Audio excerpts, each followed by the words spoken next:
Curiosity kills the cat ಅಂತಾರೆ. ಅಂದ್ರೆ ಅತಿಯಾದ ಕುತೂಹಲ ಕೆಲವೊಮ್ಮೆ ಮನುಷ್ಯನ ಪ್ರಾಣವನ್ನು ಕೂಡ ತೆಗೆದುಕೊಳ್ಳುತ್ತದೆ. ಈಗಂತಲೂ ನೀವು ನೋಡುತ್ತಿರಬಹುದು, ಸೆಲ್ಫಿಯ ತೆಗೆದುಕೊಳ್ಳುವ ಹುಚ್ಚಿಗಾಗಿ ಎಷ್ಟೋ ಯುವಕರು ತಮ್ಮ ಪ್ರಾಣವನ್ನೇ ಬಲಿ ಕೊಡುತ್ತಿದ್ದಾರೆ. ಅಂತಹದೇ ಒಂದು ಘಟನೆ ಮಧ್ಯಪ್ರದೇಶ ರಾಜ್ಯದ ಉಜ್ಜಯಿನಿಯಲ್ಲಿರುವ ಮಹಾಕಾಲ ದೇವಸ್ಥಾನದಲ್ಲೂ ಕೂಡ ರಾತ್ರಿಯ ಸಮಯದಲ್ಲಿ ನಡೆದಿತ್ತು. ಅಮಾವಾಸ್ಯೆಯ ರಾತ್ರಿ ಈ ದೇವಸ್ಥಾನದಲ್ಲಿ ಬೆಳಗ್ಗೆ 3 ಗಂಟೆ ನಡೆಯುವ ಭಸ್ಮಾರತಿ ಸಂದರ್ಭದಲ್ಲಿ ಮಹಿಳೆಯರಿಗೆ ಇದನ್ನು ನೋಡುವ ಅನುಮತಿ ಇರುವುದಿಲ್ಲ. ಅದಕ್ಕೂ ವೈಜ್ಞಾನಿಕ ಹಾಗೂ ಪೌರಾಣಿಕ ಕಾರಣ ಕೂಡ ಇವೆ. ಆದರೆ ಈ ಒಂದು ಕುತೂಹಲವನ್ನ ಭೇದಿಸಲು ಒಬ್ಬ ಮಹಿಳೆ ಈ ದೇವಸ್ಥಾನವನ್ನ ರಾತ್ರಿಯ ಸಮಯದಲ್ಲಿ ನುಗ್ಗುತ್ತಾಳೆ. ಆದರೆ ಅಲ್ಲಿ ಮುಂದೆ ನಡೆದಿದ್ದು ಒಂದು ವಿಚಿತ್ರ ಘಟನೆ. ಅಷ್ಟಕ್ಕೂ ಆ ಮಹಿಳೆ ಆ ದೇವಸ್ಥಾನದ ಒಳಗೆ ನೋಡಿದ್ದೇನು, ಆಮೇಲೆ ಆಗಿದ್ದೇನು, ಈ ಎಲ್ಲ ವಿಚಿತ್ರ ಕುತೂಹಲ ಮಾಹಿತಿ ಗೊತ್ತಾಗಬೇಕೆಂದ್ರೆ ಈ ವಿಡಿಯೋನ ನೀವು ಕೊನೆವರೆಗೂ ನೋಡಲೇಬೇಕು. ನಿಜಕ್ಕೂ ನೀವು ಶಿವನ ಭಕ್ತರೇ ಆಗಿದ್ದರೆ ಈಗಲೇ ಈ ವಿಡಿಯೋನ ಲೈಕ್ ಮಾಡಿ ಹಾಗೂ ಕೊನೆವರೆಗೂ ನೋಡಿ ಈ ವಿಡಿಯೋನ ಎಲ್ಲರ ಜೊತೆ ಶೇರ್ ಮಾಡಿ.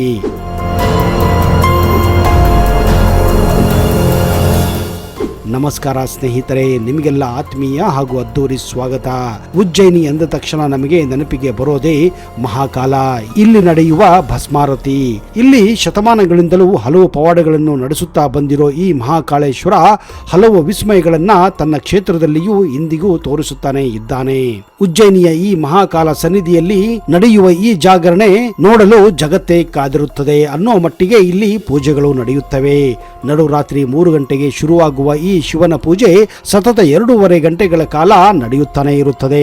ಉಜ್ಜಯಿನಿಯ ಮಹಾಕಾಲ ಜ್ಯೋತಿರ್ಲಿಂಗ ದೇಶದ 12ನೇ ಜ್ಯೋತಿರ್ಲಿಂಗಗಳಲ್ಲಿ ಒಂದು. ಇಲ್ಲಿ ದಿನವಿಡೀ ನಿಮಗೆ ಭಕ್ತರ ದಂಡೆ ಕಾಣಿಸುತ್ತದೆ. ಮಧ್ಯರಾತ್ರಿ 2 ಗಂಟೆಯಾದರೂ ಗೇಟ್ ಆಚೆ ಏನೋ ಮಹಾ ಸನ್ನಿಧಿ ಪ್ರವೇಶಕ್ಕೆ ಸಾಕ್ಷಿಯಾಗುವ ಧನ್ಯತೆಯಲ್ಲಿ ಜನ ಕಾದು ನಿಂತಿರುತ್ತಾರೆ. ಅವರಲ್ಲಿ ಇರುವುದು ಮಹಾಕಾಲವನ್ನ ನೋಡುವ ತವಕ ಮಾತ್ರ. ಮಧ್ಯರಾತ್ರಿ 3 ಗಂಟೆಗೆ ದೇವಸ್ಥಾನದ ಬಾಗಿಲು ತೆಗೆಯುತ್ತದೆ. ಒಳಗೆ ಬರುವ ಭಕ್ತಾದಿಗಳಲ್ಲಿ ಒಂದೇ ಒಂದು ಧ್ಯಾನ, ಭಸ್ಮಾರತಿಯನ್ನ ಕಣ್ತುಂಬಿಕೊಳ್ಳುವುದು. ಮಹಾಕಾಲವನ್ನ ಭಸ್ಮಾರತಿಯಲ್ಲಿ ಕಾಣಬೇಕೆಂಬ ದಿವ್ಯ ಶಕ್ತಿ ಎದೆಯಲ್ಲಿ ಮುಗಿಲು ಮುಟ್ಟಿರುತ್ತದೆ. ಅವರ ನಿರೀಕ್ಷೆಗಳನ್ನು ನೀಗುವ ಸಮಯ ಬರುತ್ತದೆ. ಗಂಟೆ 4 ಬರೋಬ್ಬರಿ 2.5 ಗಂಟೆಗಳ ಕಾಲ ನಿರಂತರ ನಡೆಯುವ ಪೂಜೆ ಭಸ್ಮಾರತಿಯ ಪ್ರಕ್ರಿಯೆಯನ್ನ ತೆಗೆಯುತ್ತದೆ. ಪೂಜಾ ಪ್ರಕ್ರಿಯೆಯಲ್ಲಿ ಮಂತ್ರಘೋಷಗಳು ಮುಗಿಲು ಮುಟ್ಟುತ್ತವೆ, ರುದ್ರ ಪಠಣಗಳು ಮೊಳಗುತ್ತವೆ. ಶಿವನ ಕೈಲಾಸದಲ್ಲಿಯೇ ಮೊಳಗಿತೇನೋ ಹಾಗೆ ದೊಡ್ಡ ಡಮರುಗಳು ಬಡಿದುಕೊಳ್ಳುತ್ತವೆ, ಶಂಖನಾದವಾಗುತ್ತದೆ. ಅಲ್ಲಿದ್ದ ಭಕ್ತರಿಗೆ ಅಕ್ಷರಶಃ ಕೈಲಾಸದಲ್ಲಿಯೇ ಇದ್ದ ಅನುಭವ ಕೂಡ ಆಗುತ್ತದೆ.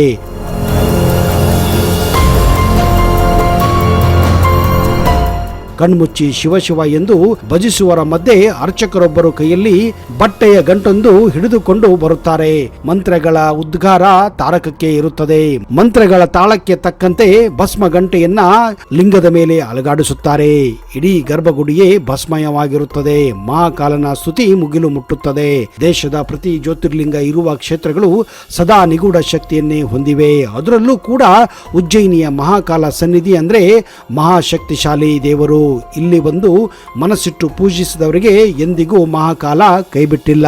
ಅದು ವಿರಾಟ್ ಕೊಹ್ಲಿನೇ ಆಗಿರಬಹುದು, ರಣಬೀರ್ ಕಪೂರಿನೇ ಆಗಿರಬಹುದು, ಪ್ರಧಾನಮಂತ್ರಿ ನರೇಂದ್ರ ಮೋದಿಯೇ ಆಗಿರಬಹುದು. ಸಂಕಷ್ಟದ ಸಮಯದಲ್ಲಿ ಮಹಾಕಾಲ ಮೊರೆ ಹೋಗಿಯೇ ಹೋಗುತ್ತಾರೆ. ಅಂದ್ರೆ ಈ ಶಂಕರನ ಮಹಿಮೆ ಎಂತದ್ದು ಅನ್ನೋದು ಅಂದಾಜು ಸಿಗುತ್ತದೆ.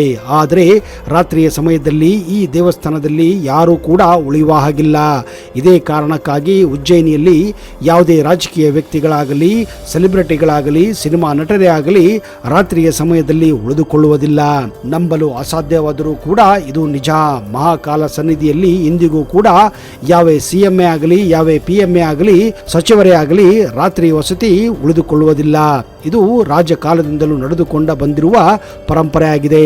ಹಾಗೊಂದು ಬಾರಿ ಉಳಿದುಕೊಂಡಿದ್ದೇ ಆದರೆ ಅವರಿಗೆ ಅಪಾಯ ಕಟ್ಟಿಟ್ಟ ಬುತ್ತಿ. ಅದಕ್ಕೆ ದೊಡ್ಡ ನಿದರ್ಶನಗಳೇ ಇವೆ.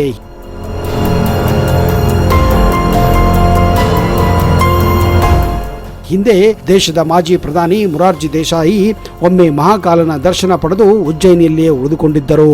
ಮೊರಾರ್ಜಿ ದೇಸಾಯಿ ಅವರ ಮಾರನೇ ದಿನವೇ ಅವರ ಸರ್ಕಾರ ನೆಲಕಚ್ಚಿತ್ತು. ನಮ್ಮದೇ ರಾಜ್ಯದ ಮಾಜಿ ಮುಖ್ಯಮಂತ್ರಿ ಯಡಿಯೂರಪ್ಪನವರಿಗೂ ಕೂಡ ಈ ಅನುಭವ ಆಗಿದೆ. ಉಜ್ಜಯಿನಿಯಲ್ಲಿ ರಾತ್ರಿ ಕಳೆದ ದಿನವೇ ಅವರು ತಮ್ಮ ಸಿಎಂ ಸ್ಥಾನಕ್ಕೆ ಮುಂದಿನ ದಿನ ರಾಜೀನಾಮೆ ನೀಡುವ ಪರಿಸ್ಥಿತಿ ಬಂದಿತ್ತು. ಮಹಾಕಾಲ ಎಂಬ ಹೆಸರಿನಲ್ಲಿಯೇ ಒಂದು ರಹಸ್ಯವಿದೆ. ಮಹಾಕಾಲದ ಸಂಬಂಧ ಇರೋದು ಕೇವಲ ಮೃತ್ಯುವಿನೊಂದಿಗೆ ಅಂತ ಹೇಳಲಾಗುತ್ತದೆ. ಎನ್ನುತ್ತದೆ. ಆದರೆ ಇದು ಅಷ್ಟು ಸಮಂಜಸವಲ್ಲ. ಕಾಲ ಅಂದರೆ ಎರಡು ಅರ್ಥಗಳನ್ನ ನೀಡುತ್ತದೆ. ಒಂದು ಸಾವು, ಎರಡನೆಯದ್ದು ಸಮಯ. ಇಡೀ ವಿಶ್ವದ ಚಲನೆಯನ್ನು ನಡೆಸುವವನೇ ಶಿವನು. ಹೀಗಾಗಿ ಇವನನ್ನು ಕಾಲ ಅಂತ ಕರೆಯುತ್ತಾರೆ. ಕೇವಲ ಮೃತ್ಯುಗೆ ಇದು ಸಂಬಂಧವಾಗಿಲ್ಲ, ಸಮಯದ ಪ್ರತಿನಿಧಿಯಾಗಿದೆ. ಇದೇ ಕಾರಣದಿಂದಲೇ ಈ ಜ್ಯೋತಿರ್ಲಿಂಗದ ಹೆಸರನ್ನ ಮಹಾಕಾಲೇಶ್ವರ ಎಂದೇ ಕರೆಯಲಾಗುತ್ತದೆ. ಮಹಾಕಾಲನ ಅವತಾರ ಸಮಯವೂ ಕೂಡ ಹಾಗೆ ಇತ್ತು. ರಾಕ್ಷಸ ದೂಷಣನ ಸಂಹಾರಕ್ಕಾಗಿ ಶಿವನು ಸಜ್ಜಾಗಿರಬೇಕಾಗುತ್ತದೆ. ಭಗವಾನ್ ಶಿವನು ಆ ರಾಕ್ಷಸನ ಕಾಲವಾಗಿ ಅಂದರೆ ಮೃತ್ಯುವಾಗಿ ಬಂದು ಅವನನ್ನ ಸಂಹರಿಸುತ್ತಾನೆ. ಇಲ್ಲಿ ನಾನು ಕಾಲದ ಅಂದರೆ ಸಮಯದ ಅಂತ್ಯವರೆಗೂ ಇರುತ್ತೇನೆ ಎಂದು ಭರವಸೆಯನ್ನ ಶಿವನು ನೀಡಿದ್ದರಿಂದ ಅವನಿಗೆ ಮಹಾಕಾಲ ಎಂದು ಹೆಸರು ಬಂತೆಂದು ಇಲ್ಲಿನ ಸ್ಥಳೀಯರು ನಂಬುತ್ತಾರೆ.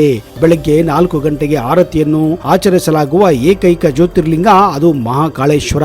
ಇಲ್ಲಿನ ಶಿವಲಿಂಗಕ್ಕೆ ಹಸುವಿನ ಸಗಣಿಯಿಂದ ತಯಾರಿಸಿದ ಬೆರಣಿಯನ್ನ ಸುಟ್ಟು ಅದರ ಭಸ್ಮವನ್ನ ಆರತಿ ಬೆಳಗುವ ಸಮಯದಲ್ಲಿ ಶಿವನಿಗೆ ಅರ್ಪಿಸಲಾಗುತ್ತದೆ. ಇದನ್ನೇ ಇಲ್ಲಿ ಭಸ್ಮಾರತಿ ಎಂದು ಕರೆಯಲಾಗುತ್ತದೆ.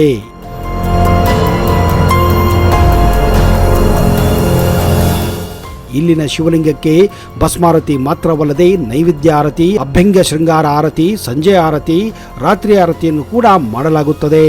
ರಾತ್ರಿಯ ಆರತಿ ಮಾಡಿದ ನಂತರ ದೇವಾಲಯದ ಬಾಗಿಲನ್ನ ಮುಚ್ಚಲಾಗುತ್ತದೆ.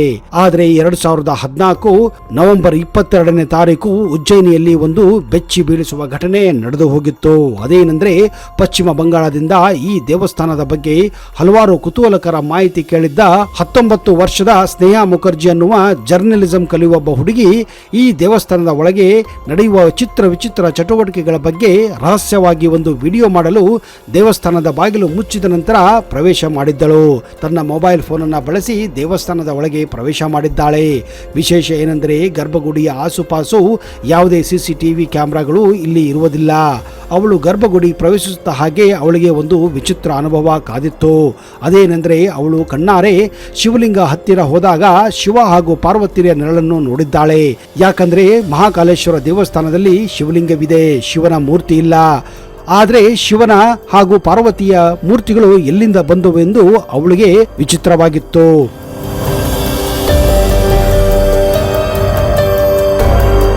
ಹೀಗೆ ಶಿವ ಪಾರ್ವತಿಯವರ ನೆರಳನ್ನು ನೋಡಿ ಅವಳಿಗೆ ವಿಚಿತ್ರವೆನಿಸಿದೆ.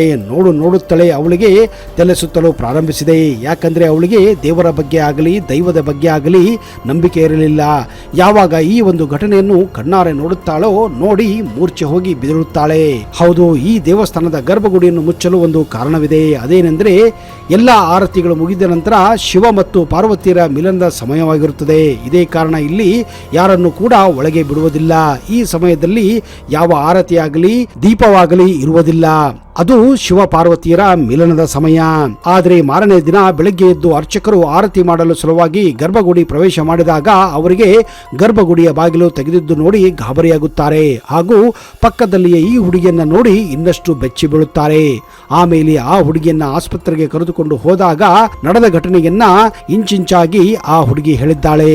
ಈ ಮಾಹಿತಿ ಮಧ್ಯಪ್ರದೇಶ ಹಾಗೂ ಹಲವಾರು ಮೀಡಿಯಾಗಳಲ್ಲಿ ತುಂಬಲೇ ವೈರಲ್ ಆಗಿತ್ತು.